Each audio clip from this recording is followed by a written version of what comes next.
கைது செய்யப்பட்டு 30 நாட்களுக்கு சிறையில் இருந்தாலே பிரதமர், முதலமைச்சர் மற்றும் அமைச்சர்களை பதவி நீக்கம் செய்யும் வகையிலான சட்டத்திருத்த மசோதாக்களை மத்திய உள்துறை அமைச்சர் அமித்ஷா மக்களவையில் இன்று தாக்கல் செய்கிறார். இதன்படி 5 ஆண்டுகளுக்கும் மேலான தண்டனை விதிக்கும் வகையிலான எந்தவொரு குற்றச்சாட்டின் கீழும் முதலமைச்சர் மற்றும் அமைச்சர்கள் கைது செய்யப்பட்டு 30 நாட்களுக்கு சிறையில் இருந்தால் 31வது நாளில் அவர்களை ஆளுநர் பதவி நீக்கம் செய்ய வழிவகை செய்யப்படுகிறது. இதேபோல பிரதமர் மற்றும் மத்திய அமைச்சர்களை குடியரசுத் தலைவர் பதவி நீக்கம் செய்ய முடியும். இந்த சட்டம் ஜம்மு காஷ்மீருக்கும் பொருந்தும் வகையில் 3வது மசோதா தாக்கல் செய்யப்படுகிறது. முதலமைச்சரும் திமுக தலைவருமான மு.க. ஸ்டாலின் தனது 50வது திருமண நாளை நேற்று கொண்டாடிய நிலையில் திமுக கூட்டணி கட்சியினர் நேரில் வாழ்த்து தெரிவித்தனர். அவர்களுக்கு சென்னை ஆழ்வார்பேட்டையில் உள்ள தனது இல்லத்தில் முதலமைச்சர் விருந்தளித்து உபசரித்தார். இது தொடர்பாக எக்ஸ் தளத்தில் பதிவிட்ட முதலமைச்சர் தனது மனைவி துர்கா உயிரினவும் உறவினவும் தன்னில் பாதியாக இணைந்து 50 ஆண்டுகள் ஆவதாக குறிப்பிட்டுள்ளார். தங்களை வாழ்த்திய தோழமை இயக்க தலைவர்களுக்கு குடும்ப பாச உணர்வுடன் நன்றி கூறுவதாகவும் மு.க. ஸ்டாலின் தெரிவித்துள்ளார். திமுக கூட்டணியில் மேலும் சில கட்சிகளை சேர்ப்பது குறித்து கூட்டணி கட்சி தலைவர்களுடன் முதலமைச்சர் மு.க. ஸ்டாலின் ஆலோசனை நடத்தியதாக தகவல் வெளியாகியுள்ளது. சென்னை ஆழ்வார்பேட்டையில் உள்ள முதலமைச்சரின் இல்லத்தில் நடந்த இந்த சந்திப்பில் திமுக கூட்டணி கட்சிகளைச் சேர்ந்த தலைவர்கள் கலந்து கொண்டனர். அப்போது கூட்டணியில் மேலும் கட்சிகளை சேர்ப்பது, குடியரசு துணைத் தலைவர் தேர்தல் ஆகியவை தொடர்பாக ஆலோசிக்கப்பட்டதாக கூறப்படுகிறது. எக்ஸ் பக்கத்தில் பதிவிட்டுள்ள முதலமைச்சர் கூட்டாட்சியலுக்கு எதிரான போக்கு, எதேச்சதிகாரம் மற்றும் வெறுப்புணர்வுக்கு எதிராக சுதர்சன் ரெட்டி சரியான தேர்வு என தெரிவித்துள்ளார். பாதி கம்யூனிஸ்ட் கட்சிகளை திமுக விடுங்கிவிட்டதாக அதிமுக பொதுச் செயலாளர் எடப்பாடி பழனிசாமி விமர்சித்துள்ளார். வேலூர் மாவட்டம் காட்பாடியில் பிரச்சாரத்தின் போது பேசிய இபிஎஸ், கூட்டணியில் கம்யூனிஸ்ட் கட்சிகள் பணம் வாங்கியதை வெளிக்காட்டியதே திமுக என்றும் திமுகவின் தவறுக்கு கம்யூனிஸ்ட் கட்சிகள் துணை போகக்கூடாது என்றும் தெரிவித்தார். மேலும் திமுகவுடனான கூட்டணியால் கம்யூனிஸ்ட் கட்சிகளின் செல்வாக்கு குறைந்து கொண்டே செல்வதாக எடப்பாடி பழனிசாமி தெரிவித்தார். நீங்க கூட்டணி வச்சு போட்டுருக்கீங்க, திமுக தலைமையில் கூட்டணி அமைச்சீங்க. அந்த கூட்டணியுடைய தலைமை திமுக உங்களுக்கு தேர்தல் ரீதியாக கொடுக்கப்பட்டதா இல்லையா? அதுதான் எங்களுடைய கேள்வி. அன்புமணி மீது சுமத்தப்பட்டுள்ள 16 குற்றச்சாட்டுகள் குறித்து வரக்கூடிய 31ஆம் தேதிக்குள் விளக்கமளிக்க வேண்டும் என்று கெடி விதித்து ராமதாஸ் மீண்டும் நோட்டீஸ் அனுப்பியுள்ளார். தைலாபுரத்தில் உள்ள ராமதாஸின் இல்லத்தில் நடைபெற்ற ஒழுங்கு நடவடிக்கை குழு கூட்டத்திற்கு பிறகு இந்த முடிவு எடுக்கப்பட்டது. அதற்குண்டான விளக்கம் மற்றும் ஆவணங்கள் ஏதேனும் இருப்பின் அவைகள் 31/8/2025 தேதிக்குள் நேரிலோ அல்லது மேற்கண்ட முகவரிக்கு கடிதத்தின் வாயிலாகவோ சமர்ப்பிக்கப்பட வேண்டும் என்று அறிவுறுத்துகிறோம். விழுப்புரம் மாவட்டம் வானூர் அருகே உள்ள பஞ்சவடி ஆஞ்சநேயர் கோயிலில் பாமக தலைவர் அன்புமணியின் மனைவி சௌமியா சாமி தரிசனம் செய்தார். 36 அடி உயர ஆஞ்சநேயரை தனது மகள் சஞ்சுத்ராவுடன் வந்து சௌமியா அன்புமணி வழிபட்டார். தொடர்ந்து சஞ்சுத்ராவிற்காக சிறப்பு பூஜைகள் செய்யப்பட்டன. இதன்பின் பாமக நிர்வாகிகளுடன் சௌமியா அன்புமணி புகைப்படம் எடுத்துக் கொண்டார். தமிழ்நாட்டில் கட்சித் தாவல்கள் ஒன்றும் புதிது கிடையாது என தெரிவித்துள்ள தேமுதிக பொதுச் செயலாளர் பிரேமலதா விஜயகாந்த், தங்கள் கட்சியில் விஜயகாந்தால் வளர்த்தெடுக்கப்பட்ட எம்எல்ஏக்கள் முதுகில் குத்திச் சென்று விட்டதாகவும் தெரிவித்தார். தேமுதிகலேயே கேப்டன் பார்த்து வளர்த்த அந்த எம்எல்ஏஸே கேப்டன் முதுகிலேயே குத்திட்டு போன வரலாறுலாம் நம்ம பார்த்துக்கிட்டு தான் இருக்கோம். நிச்சயமாக துரோகம் செய்பவர்களுக்கு என்று எந்த வரலாறும் கிடையாது என்பதை உறுதியா சொல்றேன்.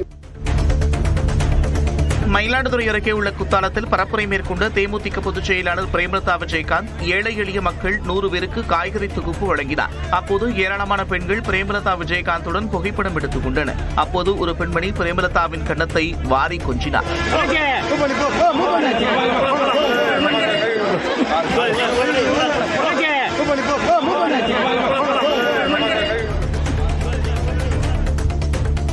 வார இறுதி விடுமுறையை முன்னிட்டு சென்னை கோயம்பேடு, கிடாம்பாக்கம், மாதவரம் பகுதிகளில் இருந்து சிறப்பு பேருந்துகள் இயக்கப்படும் என போக்குவரத்து கழகம் அறிவித்துள்ளது. கிடாம்பாக்கத்தில் இருந்து கோவை, சேலம் மற்றும் தென் மாவட்டங்களுக்கு வெள்ளி, சனிக்கிழமைகளில் ஏறத்தாழ 700 சிறப்பு பேருந்துகளும், கோயம்பேட்டில் இருந்து திருவண்ணாமலை, நாகை உள்ளிட்ட ஊர்களுக்கு 2 நாட்களுக்கு தலா 55 பேருந்துகளும் இயக்கப்படும் என தெரிவிக்கப்பட்டுள்ளது.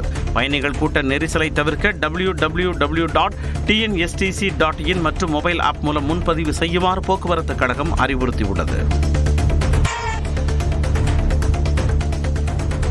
சென்னை ராஜா அண்ணாமலைபுரம் பகுதியில் உள்ள அடுக்குமாடி குடியிருப்பு வளாகத்தில் திடீரென தீ விபத்து ஏற்பட்டது. 8 மாடிகள் கொண்ட அடுக்குமாடி குடியிருப்பில் 5வது தளத்தில் கிரைண்டர் உபயோகத்தின் போது ஏற்பட்ட மின்கசிவு காரணமாக தீ விபத்து ஏற்பட்டதாக கூறப்படுகிறது. தீ விபத்து காரணமாக புகை பரவியதால் சிலருக்கு மூச்சுத் திணறல் ஏற்பட்டது. தகவல் அறிந்து வந்த தீயணைப்பு வீரர்கள் 3 மணி நேரம் போராடி தீயை அணைத்து அனைவரையும் மீட்டனர்.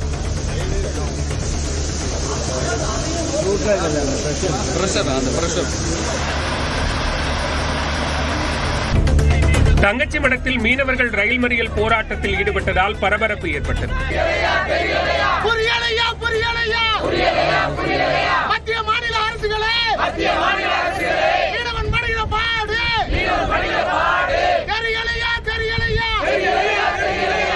மீன்பிடி தடைக்காலத்திற்கு பிறகு இலங்கை கடற்படையால் கைது செய்யப்பட்ட மீனவர்களை விடுவிக்க கோரி ராமேஸ்வரம் மீனவர்கள் காலவரையற்ற வேலை நிறுத்தத்தில் ஈடுபட்டனர். அதன் ஒரு பகுதியாக தங்கச்சிமடம் பகுதியில் ரயில் மறியல் போராட்டத்தில் ஈடுபட்டனர். இதனால் ரயில் போக்குவரத்தில் சிறிது நேரம் பாதிப்பு ஏற்பட்டது.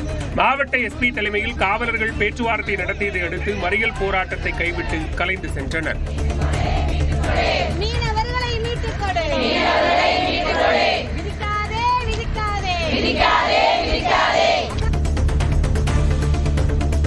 விருதுநகர் மாவட்டம் சதுரகிரி மலைப்பகுதியில் காட்டுத்தீ ஏற்பட்டுள்ளதால் சதுரகிரி மலைக்கோவிலுக்கு பக்தர்கள் செல்ல தடை விதிக்கப்பட்டுள்ளது. சுந்தர மகாலிங்கம் கோவிலுக்கு செல்லும் பாதையில் ஏற்பட்ட காட்டுத்தீ காரணமாக அரிய வகை மூலிகைகள் மற்றும் மரங்கள் எரிந்து சேதமடைந்து வருகின்றன.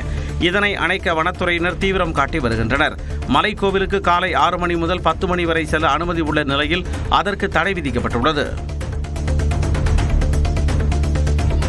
தஞ்சாவூர் மாவட்டம் கும்பகோணத்தில் சாலை மறியலில் ஈடுபட்ட தமிழக வெற்றிக் கழகத்தினர் 50க்கும் மேற்பட்டோர் கைது செய்யப்பட்டனர்.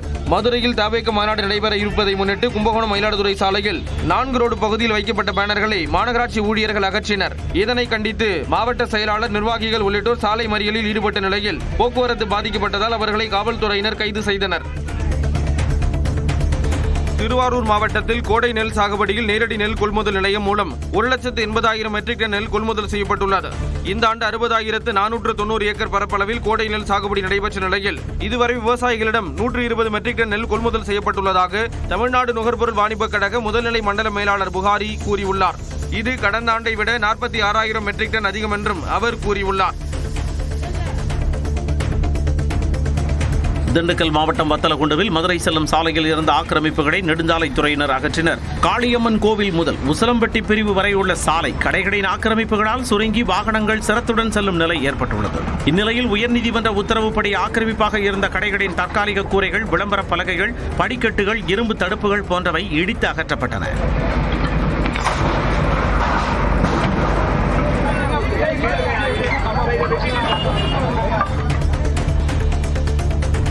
மாற்று மதத்தினருக்கு பணம் அனுப்ப முடியாது என வெஸ்டர்ன் யூனியன் நிறுவனம் அறிவித்ததாக மயிலாடுதுறையைச் சேர்ந்த வாடிக்கையாளர் குற்றம் சாட்டியுள்ளார். வெற்றிவேந்தன் என்பவருக்கு சிங்கப்பூரில் இருந்து அவரது நண்பர் அமானுல்லா 30,000 ரூபாய் அனுப்பியுள்ளார். முத்து வக்கீல் சாலையில் உள்ள வெஸ்டர்ன் யூனியன் சேவை மையத்தில் பணம் எடுக்க முயன்றபோது மதத்தை காரணம் காட்டி சேவை மறுக்கப்பட்டதாக கூறப்படுகிறது. இஸ்லாமியர் ஒருவரின் வங்கி கணக்கில் பணத்தை அனுப்பி அதன் மூலம் எடுத்துக் கொள்ளுமாறு அறிவுறுத்தியதாகவும் பாதிக்கப்பட்டவர் குற்றம் சாட்டினார். பெரம்பலூர் அருகே குடும்ப வறுமை காரணமாக மேற்படிப்பை தொடர முடியாமல் இருந்த மாணவருக்கு மாவட்ட ஆட்சியர் அருண்ராஜ் உதவி செய்துள்ளார். அரணாரை கிராமத்தைச் சேர்ந்த அக்ஷய்குமார் 12ஆம் வகுப்பு பொதுத் தேர்வில் 70% மதிப்பெண் எடுத்து தேர்ச்சி பெற்ற நிலையில் வறுமையால் உயர் படிப்பு சேர முடியாத நிலை குறித்து ஆட்சியரிடம் மனு அளிக்கப்பட்டது. இந்நிலையில் தனியார் பல்கலைக்கழகத்தில் கல்லூரி படிப்பு முடியும் வரை எந்தவித கட்டணமுமின்றி பயில்வதற்கான ஆணை மாணவரிடம் வழங்கப்பட்டது.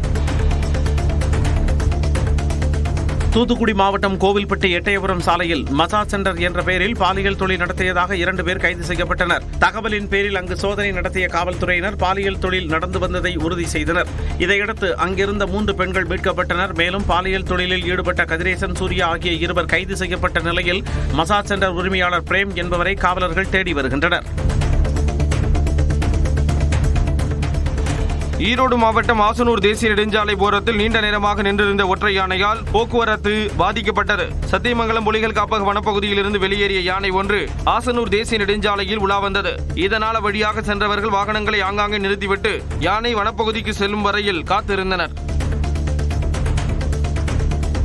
குடியரசு துணைத் தலைவருக்கான தேர்தலில் சிபி ராதாகிருஷ்ணன் இன்று வேட்புமனு தாக்கல் செய்கிறார். அடுத்த மாதம் 9ஆம் தேதி நடைபெறும் தேர்தலில் பாஜக தலைமையிலான தேசிய ஜனநாயக கூட்டணி சார்பில் வேட்பாளராக மகாராஷ்டிரா ஆளுநர் சிபி ராதாகிருஷ்ணன் அறிவிக்கப்பட்டார். இதையடுத்து டெல்லியில் மத்திய அமைச்சர்கள் பிரகலாத் ஜோஷி, கிஷன் ரெட்டி உள்ளிட்டோருடன் இணைந்து தேசிய ஜனநாயக கூட்டணி எம்பிக்களை சிபி ராதாகிருஷ்ணன் சந்தித்து ஆலோசனை நடத்தினார். அப்போது அதிமுக எம்பி தம்பிதுரை உள்ளிட்டோர் சிபி ராதாகிருஷ்ணனை சந்தித்து பேசினர்.